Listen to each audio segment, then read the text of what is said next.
জন্য আল্লাহ তাআলা মানুষের হায়াত সৃষ্টি করেছে। প্রত্যেকটা মানুষের হায়াত একটা নির্ধারিত সময় আছে। কারো 50 বছর, কারো 30 বছর, কারো 70, 80, 90, 100 বছর পর্যন্ত। কিন্তু আল্লাহ তাআলা সময়ের মধ্যে আপনার আমার জন্য মৃত্যুটাকে নির্ধারিত করে রেখেছেন। বলে এমন সময় মৃত্যু হবে যে সময় আপনার আমার একটা সেকেন্ড আগেও হবে না, পরেও হবে না। আল্লাহ তাআলা যে সময় নির্ধারিত করেছে সেই সময় আপনার মৃত্যু হবে। বলে একটা সেকেন্ড এদিকেও যাবে না, ওদিকেও যাবে না। আল্লাহ তাআলা বলেন ওয়ালিকুল্লি উম্মাতিন আজাল ফাইদা জাআ আজালুহুম লা ইস্তাখিরুনা সাআতান ওয়া লা ইস্তাকদিমুন।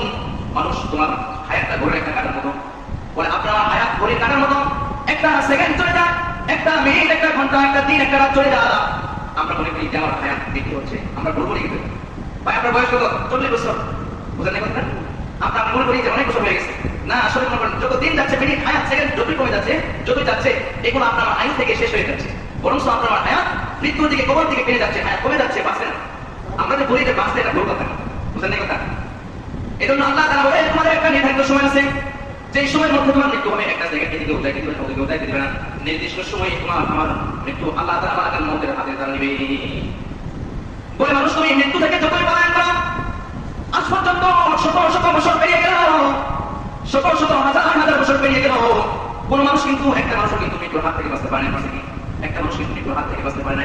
আল্লাহ তাআলা বলে আইনামা তাকুনু ইউদরিকুল মাউত ওয়ালাউ কুনতুম ফি বুরুজিন মুশাইয়াদা। বান্দা তুমি মৃত্যুর হাত থেকে যেই জায়গায় যাও না কেন, মৃত্যু সেই জায়গায় তোমাকে আমাকে ধরার জন্য সেই জায়গায় যাবে। বলে তুমি যদি সুদুর্গে বা একটা বাক্সের ভিতরে বা সুন্দর সুন্দর দালান কোঠার ভিতরে, যেই জায়গায় কোনো বিবিকা, কোনো হাওয়া বাতাস না থাকে, এমন জায়গায় যদি তুমি যাও, মৃত্যু সেখান থেকে তোমাকে আমাকে টান দিয়ে বের করে নিয়ে আসবে। সেখান থেকে মৃত্যু আপনাকে আমাকে নিয়ে আসবে। এই জন্য কথা বলে আইনামা তাকুনু